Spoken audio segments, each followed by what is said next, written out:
Stunting itu dimulai dari apa? Dan apa sih stunting itu? Oke. Nah, banyak orang belakangan ini mulai punya stigma juga ya, terutama ibu-ibu yang menimbang anaknya di posyandu ya, yang mengukur tinggi badan anaknya. Karena banyak sekali simpang siur ketidakberesan tentang terminologi stunting. Punten, stunting itu tidak sama dengan gagal tumbuh, tidak sama dengan pendek, tidak sama dengan apapun yang dikata-katain ya. Jadi bahan penjulitan para orang tua. Jadi kita harus bisa membuat stunting itu menjadi suatu definisi atau terminologi yang netral, yang tidak memojokkan orang dan tidak membuat seorang ibu merasa saya gagal jadi ibu. Ini penting. Ya sebab begitu Anda mengatakan gagal tumbuh kesannya kayak ibunya gagal jadi emak gitu kan ya. Jadi kita akan bahas dulu stunting itu apa. Kita punya 3 plot di dalam urusan stunting. Nomor 1 adalah stunting adalah gangguan gizi kronik. Jadi kalau bukan karena gangguan gizi, ini nggak ada urusannya sama stunting. Ya, sebab ada anak lahir memang pendek karena fase hormonal. Anak pendek karena cacat. Ya, jadi sekali lagi, stunting itu harus bicara tentang riwayat gangguan gizi. Jadi stunting adalah gangguan gizi kronik.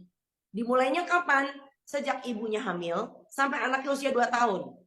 Ya, sekali lagi ya, sampai anaknya udah 2 tahun. Jadi kalau udah lewat 2 tahun, ada orang bagi-bagi susu otak, ada orang bagi-bagi biskuit, masuk SD, masuk PAUD, itu bercanda.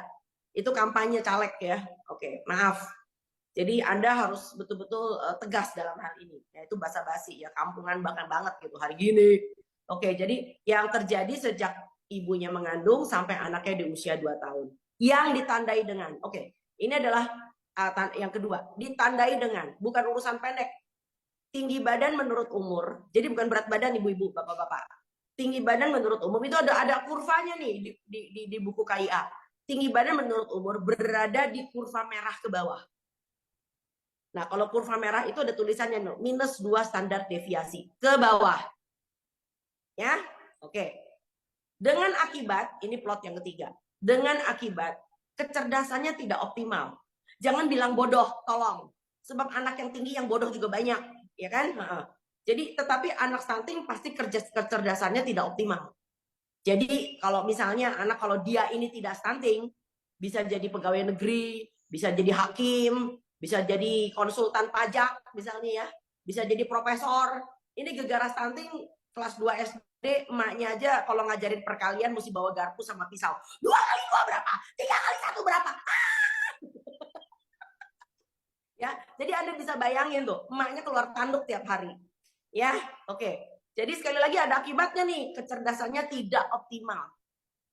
Ditambah lagi kalau menjelang remaja, menjelang dewasa, anak ini punya risiko, sekali lagi, punya risiko apalagi tuh, penyakit kronik yang tidak menular seperti hipertensi, diabetes, metabolic syndrome, bahkan risiko kanker.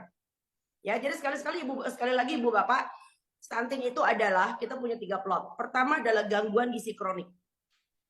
Gangguan gizi kronik yang terjadinya sejak ibunya hamil sampai anaknya sudah 2 tahun. Makanya disebut 1000 hari pertama kehidupan seorang anak.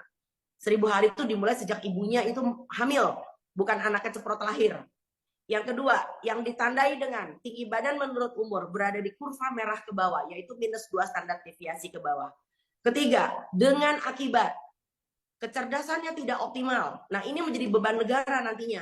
Anda bisa bayangin kalau bos Anda sebetulnya stunting. Dengerin ya, anak stunting itu tetap gede loh. Saya kasih tahu, anak stunting tetap tumbuh. Tapi kalau misalnya dia nggak stunting, tingginya 170, misal. Tetapi gegara stunting cuma 159 lah. Dia lebih tinggi daripada gue. Saya aja dokter tan cuma 152. Tapi gue kagak stunting karena nggak punya riwayat itu, gitu loh ya. Tetapi bayangin, anak stunting itu bisa aja tingginya sama dengan Anda. Gitu loh ya. Hati-hati loh. Dan orang tuh nggak bisa ngeliat setelah dia dewasa, lo stunting apa kagak ya gitu ya. Tahu-tahu ya itu aja, otaknya nggak nyambungan gitu kan ya. Kalau ngomong kemana tahu gitu, aneh-aneh gitu kan ya. Nggak bisa melakukan abstraksi tentang langkah ke depan seperti apa. Aduh, puyeng banget deh. Belum lagi nanti punya risiko di kemudian hari, ya punya hipertensi di usia dini dan sebagainya. Jadi